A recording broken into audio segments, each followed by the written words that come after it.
Hey everybody, this is Jimmy. Welcome to another episode of our show. The best thing for me doing this show is I get to be reacquainted with friends and fellow comics and people I've worked with over the years and meet a lot of new folks as well.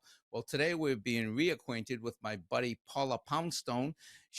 This is her third time on the Jimmy Tingle Show. I'm thrilled to have her. Everybody knows her. Everybody loves her. She has an awesome podcast. It's the name of which is Nobody Listens to Paula Poundstone, but I am here to verify that is not true. That is not true. You can get it at paulapoundstone.com. It's one of the funniest 2 hours you'll ever spend listening to her and her friends banter, especially her crack manager and co-host, Bonnie. Bonnie Burns is amazing.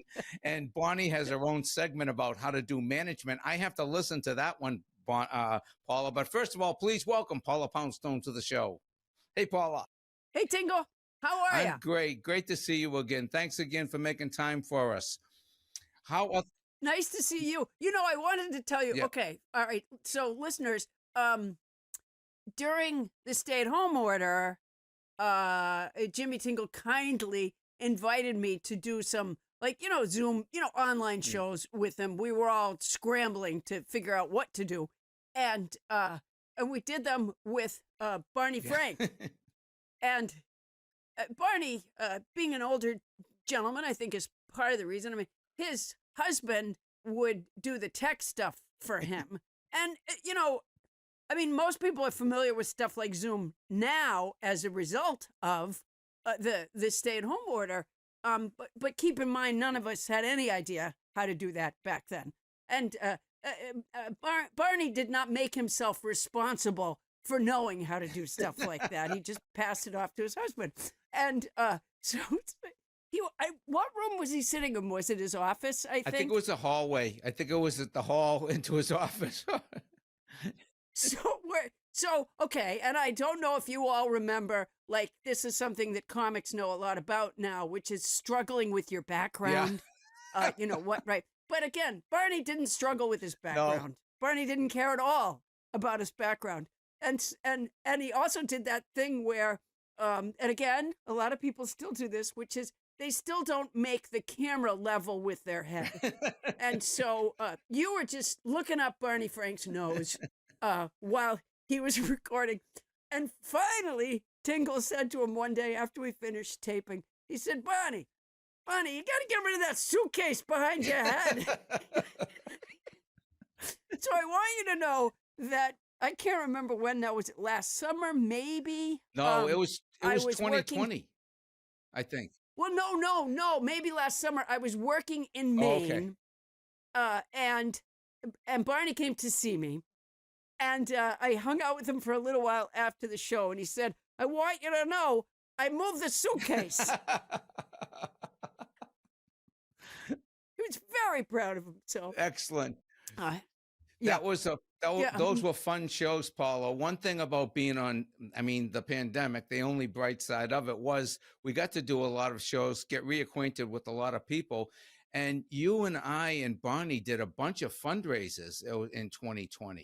Do you remember? Yeah, it was really fun. Oh, yeah. I remember. I remember when I used to in the beginning, when as a performer, when the whole idea of doing Zoom shows first surfaced, and it's not an easy trick, but I did back then go to the trouble of slapping on some lipstick, maybe fixing my hair, and at least putting on a shirt and tie, regardless of what I had, maybe with shorts. Right, didn't matter because you were just, but now, as you can see, I don't even go to that much trouble. That's what hats I finally for. was just this is the real me. This is how I usually look. That's good. And for me, a mirror isn't to fix my hair; it's to accept it. Accept it with love. Yeah. To just, the truth is, if another performer had the same, if I don't know, what Billie Eilish or Lady Gaga or somebody else wore the clothes that I did, then everybody would want to. If Taylor Swift took on my look, then everyone would be after it. It's only not good because I have it. Right. Well, you know what? With the highlight of that. First of all, 2020 election was great, doing those fundraisers and helping the team with that and with Barney. But the Barry Cremens, the Ding Ho 40th reunion was a blast when Oh my gosh, that we was had fun. 27 or 28 comics, all over 60 years old. Many of them new to Zoom for the first week, first week or two in. And that was a blast. That was a tribute to Barry Cremens, 40th anniversary for the Ding Ho, and fundraiser for his wife Helen, who was ill at the time. And but And that was a I blast hadn't doing that. seen I hadn't seen any of those guys in, at least 30 years. Yeah, Uh, and yeah, that really was yeah. fun.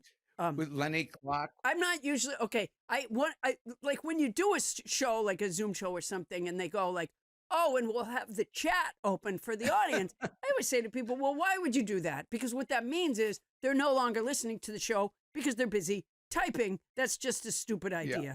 That's like giving old people candy just before they go into the theater. Just don't do it.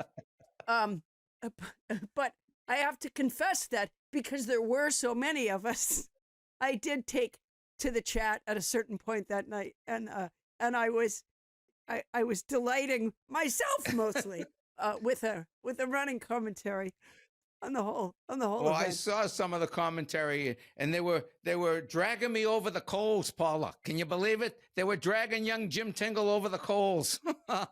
Who did? Oh, it was just some funny comments in it. But that was a great. I We can't had remember. Stephen Wright and Bobby Goldthwait, Paula Poundstone, Dennis Leary, Lenny Clark. Who else did we have? We had like 25. Tony V, Mike McDonald. It was just a blast to see everybody and be reacquainted again. We the guy who used to make the cocktails behind the bar. I have a theory about Massachusetts, which is where I'm from. I'm from Sudbury, Massachusetts. Yeah. But I was raised by Southerners, and the thing about a New England accent is it's a little bit like a tornado. It hits some houses and it doesn't hit others, and there's really no explanation for why that is. But I do, we had neighbors that had a kid named Mark. And the mom, because back then people just stuck their head out the front door and yelled for your kid, right? Yeah. So, Mrs. Farrell would stick her head out the door and go, Mark! And I've just long had I feel that if you can't pronounce a name, you shouldn't be able to name your kid that. Is that too much government intrusion? I don't know. Mark! It's time for supper! Hilarious. And we're so used to it. We don't even, I'm sure growing up, saying, oh, that sounded normal. But then you move away and you go someplace else and everybody goes, man, you got a thick accent. Oh, and yeah. It's just, and then when you come back, you really hear it and you really notice it on people. Hey, but by the growing way, up, it's like you don't notice it at all. What's up with Ben Affleck's Dunkin' Donut commercials? So I knew Ben years ago, but he didn't have that thick a Boston accent then. What did he bring it back just for the Dunkin' Donut commercials? Did he Definitely. Yeah, those are funny commercials, I have to say. It's a funny one. The best though, I think, is my cousin from Boston. Have you seen those Sam Adams commercials? Yes. My cousin from Boston. Hilarious. Yes. Okay. Remember when there was like a trend in television and movies to have the story set in Boston, and so you would have things like Sean Penn doing a Boston accent, which is just not, yeah. Right. Again, this might be too much government intrusion, but there's got to be a law. Just shouldn't be done. Yeah. Well, and probably there will be a law soon. Here. What? Yeah, but there's so much talent here. You don't have to go out and get somebody. There's lots of actors here that can do the accent properly and don't have to embellish it. They can just do it. Yeah. I know that definitely Affleck was embellishing it and all those guys. But that was a great commercial. Yeah. No, they're very funny. I keep and by the way, I have Dunkin' Donuts. Okay, this is so I live in Santa Monica, California, and I have for, I don't know, 30 something years now. And It's a town. It's a small city in Southern California. We've experienced things before here. They actually had the nerve to open up a Dunkin' Donuts. And we had in California, there's a Winchell's Donuts. It's fine. I mean, it's not Dunkin' Donuts, but it's a donut place. It's fine. And what's the other one? Krispy Kreme. It's fine. But they opened up a Dunkin' Donuts, and here's the embarrassing part. When it opened, television news crews went to the opening. And there were lines around the block. I mean, that's just embarrassing. You're kidding me. No. It's like we had lines around the block? It's like Santa Monicans had never tasted a donut before. It was as if an alien capsule had been driven through the pavement on Wilshire Boulevard. Yeah, it was very embarrassing. Don't you have Starbucks? We do. We have Starbucks. we have cars and light bulbs. I mean, we have all sorts of modern things. I have no idea why they reacted that way to it, but I refuse to go to that Dunkin' Donuts. I feel you have to go to the ones in Boston, and anything outside of that, just you'd be 1,000 pounds, for heaven's sakes. Right. Because if it's a treat that I have when I'm in Boston, well, all well and good. But between I go on vacation every summer in Manchester, Massachusetts for a week. Between Logan Airport and Manchester, Massachusetts, which I don't know how many miles that is as the crow flies, but I don't know. It's maybe a 45-minute drive, right? There are 12 Dunkin' Donuts. Yeah. And that's not, and if I were to go off, a little bit, like if I had to, say the police blocked, part of 128 and I had to get off of it, there would probably be more Dunkin' Donuts just off the ramp somewhere that I'm not familiar with. But the ones that I can see with my eyes from the road, going from Logan Airport to Manchester, Massachusetts, 12. Yeah. I mean, yeah. See, if Jesus had been born now and there was no room at the inn, there'd be no problem. He could go to Dunkin'. So, Paula, I have to ask you, did you do a revamp of the website? Probably. The website looks all spiffed up. It looks new to me. Oh, no, that's your contact lenses. Are you sure? Yeah, they have a new kind of contact. I don't know, maybe. It looks great. You got a lot of stuff up there. Well, thank you. You tell yourself it's all going to make such a big difference. I'll tell you, we have in the course, my manager, Bonnie Burns, who she probably drinks too much coffee and she just gets these ideas that she's driven by and she'll come up with I don't know, something like, if we had a website for the podcast, that could make all the difference. Mm-hmm. And, it doesn't. But we always end up hiring these tech, what do you call them? Like kind of, internet techie people. Web designers. Yes, exactly. Yep. And I'll tell you what they're good at is telling you how great it would be to have them. Yeah, exactly. But once they're up and running, whoo, boy, they're, you know what? A lot of the drugs that get done in this country are being done by those guys. We've had guys that just disappeared after we paid them. I don't know. That alone just seems like such a, so if there's people out there, if you have any listeners, and I'm sure you don't have listeners that fall into this category, but if you have any listeners that are feeling kind of desperate and we're thinking of maybe knocking over a bank, don't do that. Just become one of those web designer guys. You'll be fine. Yeah, they're doing well. Paula, I love the website. All your dates are up there. But the big date that we want to plug, and we want everybody to know about it and tell all your friends in New York City, Town Hall. Town Hall, April 19th, Paula Poundstone live. Town Hall. Now tell your friends in New York, because I mean, if you haven't seen Paula live, I mean, she's wonderful on Wait, Don't Tell Me. She's awesome on the podcast. She's great just bantering like this. But when you see her live, I mean, it's pretty amazing, Paula. And I know thank you. You got tons of material, but you also do a lot of stuff with the audience in the moment that night. Will you be doing that at Town Hall? Can't help it. Yeah, right. You know what? Right? It's the fun part. I remember when you and I started out at the Ding Ho in Cambridge, Massachusetts, in Inman Square.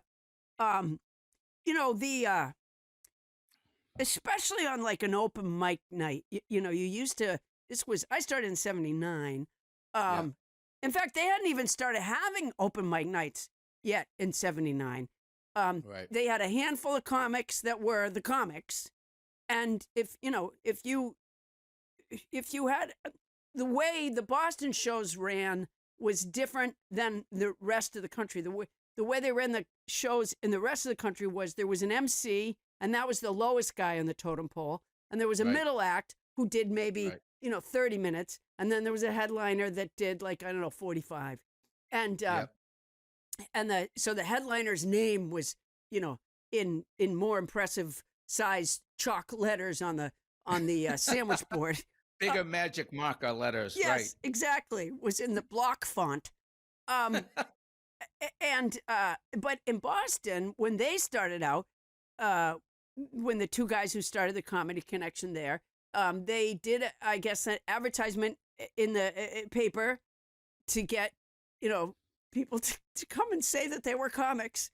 I mean, I don't know who decides that you are. Yeah, it's sort of a strange process, but nobody had more than a couple of minutes of material, really. Nobody had more than 5 minutes of material. So they would do shows that had, like 5, 6 guys? And the MC was sort of the star of the night because they went on so many times in between the performers. Okay, the point being that the lineup was big and the time on stage was small. So when I would do shows, because I decided I was a comic, when I would do shows, there were all these other people waiting to go on, and I would be told how many minutes, and I would memorize my set. 5 minutes. I was going to do my 5 minutes. And, during the day, I was bussing tables for a living. And if you looked closely, you could see that my lips were moving because I was memorizing my 5 minutes. I would go over it and over it and over it. And then I would get on stage and get so nervous that I would forget everything that I meant to do. And now I would be forced to say, talk to somebody in the audience. And that's sort of how that whole thing began. Not that I'm the first person who's ever talked to anybody in the audience. I'm not. But I would. But you did it out of desperation. I did do it out of desperation. Yes, you could see the clammy, the sweat coming down my face and the pale, and me grabbing for a soda to restore myself.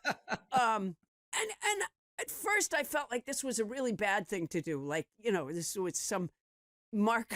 I used to tell myself that it was unprofessional, which is kind of funny looking back, because at what point did I become a professional? I'm not sure that I was. But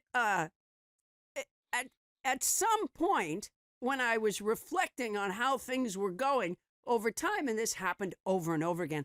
And then, by the way, all the other comics waiting to get on, because now I didn't know what 5 minutes was. Because I didn't know where I was even if I could remember some of what I meant to say. Well, I have no idea how much time had already passed. So I could hear the knives sharpening in the back of the other comics that were going to disembowel me when I came off stage. And so often I went really long because I was hiding on stage to protect myself from the angry comics. But anyways, that's sort of how that began. And then when I was sort of reflecting on, how things were going, it dawned on me one day, because I kept telling myself not to do that. And it dawned on me one day that was really where the heart of the whole thing was. Usually just the conversations that you have, nothing terribly deep. I do the time-honored, where are you from? What do you do for a living? And in this way, little biographies of audience members emerge, and I use that from which to set my sails. Yeah.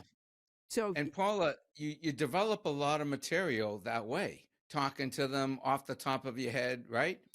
yeah, although I have to say, I had these managers years ago before I had the great Bonnie Burns. I had these managers, and we all okay. Do you remember, Tingle, that we all carried around our tape recorders? Yeah. Because the idea was you were going to tape your set because you were going to learn so much from it. Yeah. Well, first of all, you know, I could not stand listening to myself, for one thing. I usually, if I pushed the play button to listen to myself, and it was sort of like dusting, you really had to get it up and threaten yourself to even make yourself do the task of listening. But I would listen to the tape and I would fall asleep like that. Just because I so hate listening to myself.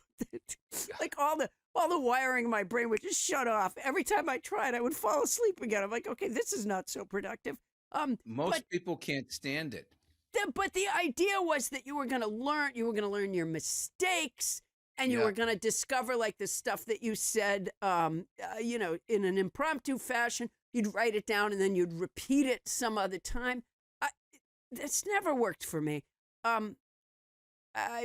Somehow when I would try to take something that I had done one night just in conversation with somebody, and then I would try to wedge it in, it just never worked. So I gave up on that.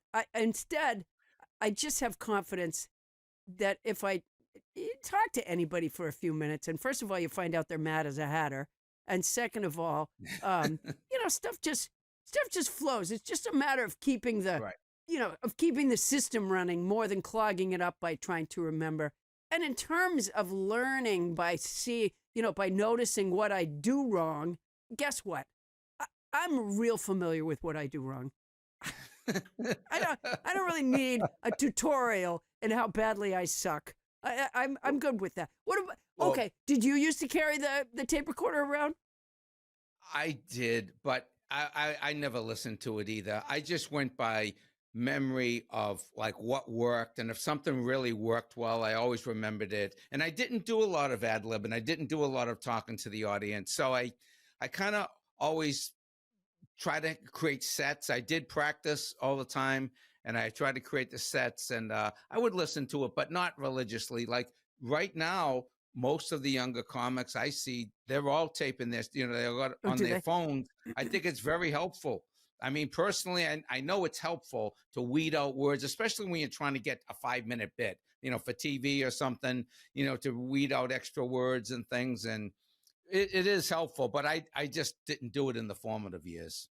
Okay, so it was like a regular thing that we did. We'd have our notebook with us. We'd have the notebook. We'd have our back in the day. Excuse me. It was a Walkman, like a cassette player Walkman, and you'd sort of look around for where to put it before you went on. I might have told you this story before, but so one night at the Improv in Hollywood, there was just as you came through the door into the showroom, there was like a big stack of electronic equipment, the sound stuff. And there was it was encased in a wooden shelf thing. And we were forever being told not to put our stuff up there, but everybody put their stuff up there.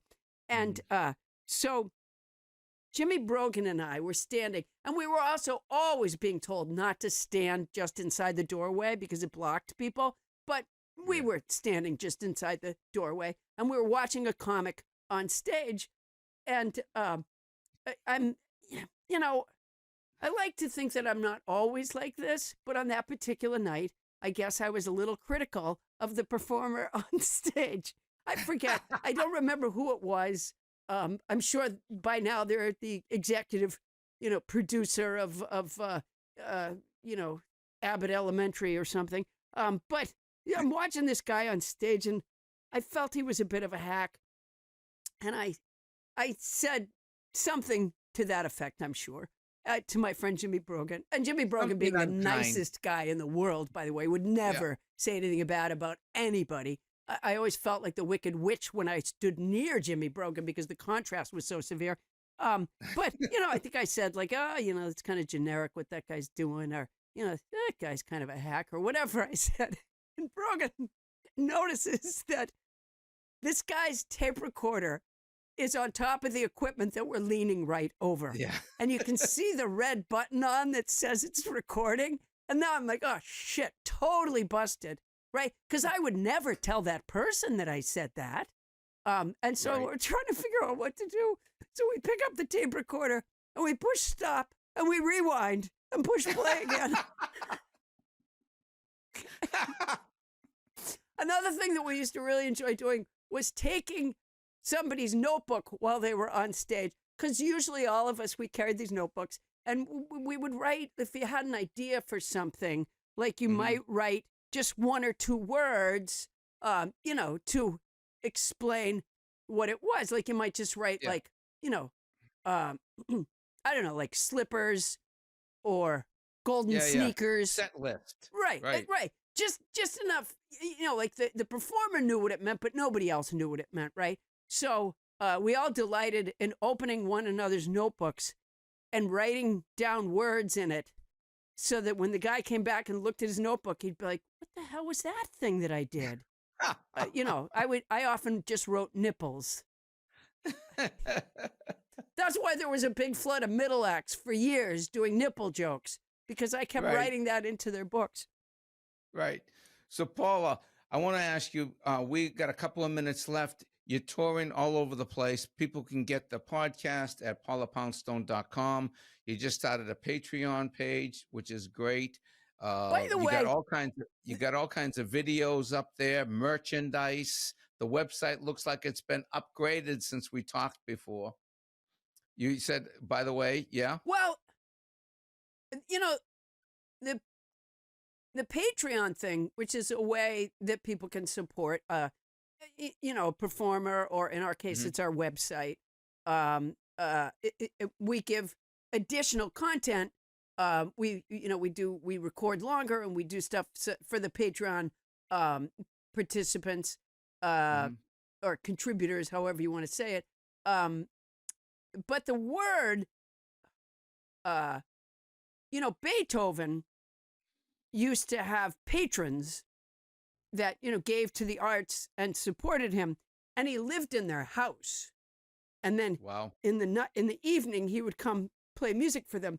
And my point is that if you're just paying like $7 a month for to be supportive by joining our Patreon for Nobody Listens to Paula Poundstone, or to get that additional content, just like longer shows and some what do we call them? We have like chat room nights and stuff like that, and other things to come. But if you're just doing that for like $7 a month, that is so much easier and better for you than having us come live in your house. That's all I'm saying. You're getting off easy. That's right. The migrants need that space in your house. Yes. There's no room for Paula. It's a deal. It's an absolute deal. Paula, great to see you again. Thanks so much for joining us. Folks, again, this is very important. April 19th, Town Hall, New York City, Manhattan. It doesn't get bigger or better than Town Hall, and Paula Poundstone certainly deserves to be there. Is this your first time there? Oh, no, I've been there a couple times, but it's been a long time. Nice. Yeah. So I'm not sure that my fantasy of taking New York by storm is really playing out the way I had thought of it. But well, listen, how many does it hold, Town Hall? I don't know, but fewer than live there. Yeah. Percentage-wise. Couple of thousand anyway, isn't it? Percentage-wise, I'm not asking a lot. Right.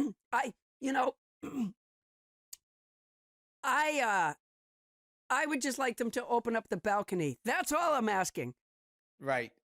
Well, hopefully, ideally, Kathy and I will be down there to see you, because we love you and we thank you so much for doing the show and all the great work that you're doing. And listen, as the campaign season heats up, let's get together and do some more fundraisers. I love that idea. How's that sound? Yeah, that sounds Johnny great. Frank, he moved the suitcase. He's ready. He is. He's got a new set. He's got a ballet bar in there. It's a whole performance space now. All right, Paula, good to see you. PaulaPoundstone.com, everybody. Thanks, Paula. Take care, Tingle. I love you. Love you back. Bye-bye.